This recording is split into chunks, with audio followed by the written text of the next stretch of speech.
Hello and welcome to Tea Time with me, Shaili Chopra. It's quite a stellar packed show today because we've got two legends in the world of golf. One Gary Player and another one, Jeev Milkha Singh, back in form at the course. That said, we're going to give you a quick look into the big stories we're tracking on this week. On the show, meet golfing legend Gary Player in an exclusive chat, and also meet Jeev Milkha Singh, who's made a comeback to the game with some good play recently. Golf is an education. Golf is a sport that has longevity like no other sport. We need to focus right now to promote junior golf. In news, it couldn't get better or ironic. Adam Scott gets Tiger's ex-caddy to take him to victory at Bridgestone. Left hand out. In your golf tip, Jagjeet Singh will give you an idea on how to connect the club with the ball. Point of impact is the most important part of the golf swing. We start with introducing Gary Player on the show, the golfing legend called the Black Knight. That's right, because he's always loved to wear black clothes. Well, that said, he changed the face of African golf as he has for the rest of the world become an inspiration. Before we do a quick tete-a-tete with him, we're going to get you a sense of how Gary Player's career has spanned over the golfing years.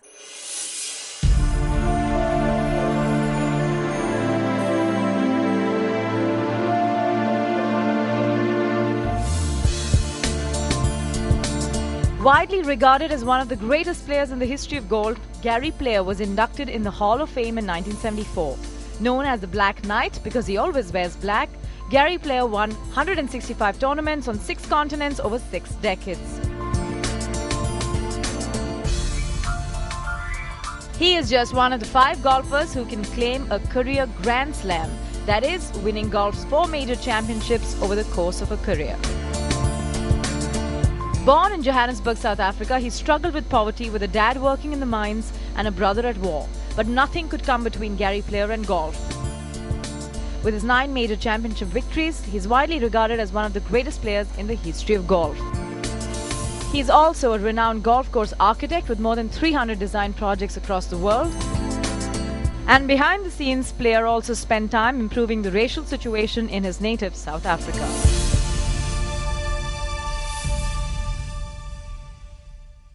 Gary, thanks very much for joining us and truly appreciate being with us on the show from London. Let me start by asking you, of course, about your projects that are very much in place in India with DLF. How are they shaping up?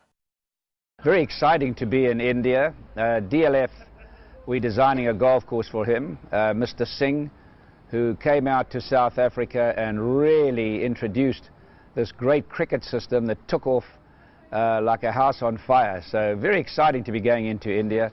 They've got a lot of young potential golfers there, and they've already had an Indian player win on the US tour, and I had the pleasure of meeting a lot of them around the world, and I think India is going to be a big force in golf as they are in the field of economics. Looking at the sport in India and the way your course design work is spreading, do you think the sport is going to play catch up or remain more of an elitist sport? I mean, what do your friends tell you when you meet them here in India? I think we've got to get away from the fact that we talk about golf being a sport for the elite. They build golf, a lot of public golf courses around the world. A lot of the clubs now are having junior programs when the course is not very busy. If you look at the champions that are coming from, who originally were caddies around the world today, there's a big change. And so I'm very encouraged that we must go into the schools, and we've got to get young people that are, that cannot excel at soccer or rugby or cricket or other sports that are physical, that they can have the opportunity to play golf. And golf is an education. Golf is a sport that has longevity like no other sport. It teaches you to be patient.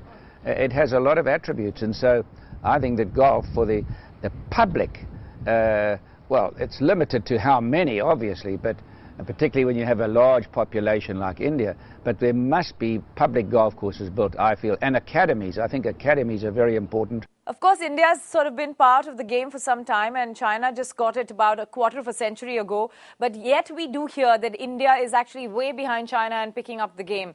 Do you think that is something that's going to play a big role? And do you believe that India is behind China on this story? I would say right now that India have better players than China. India has had, golf has been a part of India for a long, long time, whereas China It's in its infancy to a degree, but it's irrelevant because they both have large populations of over 1 billion people. And wouldn't it be a thrill to see a champion, you know, come out of India, come out of China, and it's going to happen. As long as you have good youth programs, it's going to happen like everywhere else in the world. Moving away from the India story for a moment to talk about what's been your take on the Open this year. How have you taken in what has been some of the best play in the European markets this time? I was so thrilled to see Darren Clarke win the Open. I think it's one of the most popular wins ever. And to be leading is always a very difficult thing. To lead a golf tournament and win is very, very tough. That doesn't happen very often, that leaders win. I know all the trophies sitting in there, aren't they, in London? But that said, do you think among the youngsters, or let me say trophy players of golf this time, Rory McIlroy stands out? What's your take on him? Rory is probably as talented as any young player in the world today. I don't know how much passion he has. I don't know him all that well, his desire. But he has unbelievable talent, as do a host of other young players in the world today. You know, you've sort of been in the thick and thin of golf. So what would you advise youngsters like Rory when they come on to play, get aggressive, yes, bag trophies, but there's always that piece. Golf is different this time. It's a work ethic. It's as simple as can be. You know, nobody had to tell me to work hard. Nobody had to give me that advice. I just did it automatically because I knew to be successful with the competition that exists in the world, you have to work harder than everybody else. But that's a very hard thing for young people to have the passion that we had, because we had no money. We played for no money. I won our first British Open. I won £1,200. Yesterday it was £900,000. When I won my 3 Masters, I won a total of $80,000. Today first prize is about 1.3. So it's a different world. And to be hungry and have that passion today is more difficult than in our time. Surely sitting in Europe at this time makes you proud, given the kind of victories that the Europeans have seen. But is it beginning to put a little more pressure on the Americans, you think? The dominance debate? America have been predominant for a long time, and now Europe is being predominant. If you look and you see in Europe, where I'm sitting here right today, the 4 major championship trophies are in this country on one table. I never thought I'd ever live to see that. America was so predominant. But that's good. I think golf will be promoted all around the world, and golf manufacturers will benefit more. And you'll find more people playing the game of golf. So competition is the essence of the sport. It's the essence of business. And I think it'll come back to America where they'll be predominant. But America have, you know, so many facilities there at the moment, both tennis and golf. And they're not excelling to the extent that they should. But I can assure you it'll change again, and I think everybody's very happy and healthy with the state of professional golf at the moment. Gary, what's your view on the Tiger Woods story? He's making a comeback, yes, but injury is very much a part of his life. And with the kind of operations he's gone through, how concerned would you be about who's been the biggest mascot in the golfing industry? Tiger Woods is a very fierce competitor, the best player that's lived in the world in the last 10 years, and he has so much talent. Will he come back and be the same player? Nobody knows. I mean, the thing that worries me is his knee. You know, when you have 1, 2, 3, 4 operations on that knee, particularly on the left knee, it's a very concerning thing. I'm sure you've been asked this question many times, but for the sake of our Indian viewers, I think it would be interesting for all of us to know what's been your turning point in golf, the moment that you remember the most as a man who was called the Black Knight for all the black clothes he wears, as you are today as well. I think my favorite moments are the fact that I won the Grand Slam on the regular tour and the Grand Slam on the senior tour. I think my Grand Slam on the senior tour is probably a better effort because you had to do it after 50 years of age.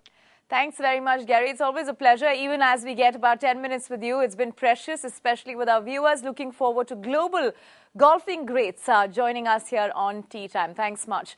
Well, what's coming up ahead is India's best golf expert, Jeev Milkha Singh, talks to ET Now about how his latest play has actually brought him back on the course. Come back for Jeev. The first round at the Irish Open was fantastic. I think that was great, and the way I handled myself, the way I played the round, I think gave me a lot of confidence.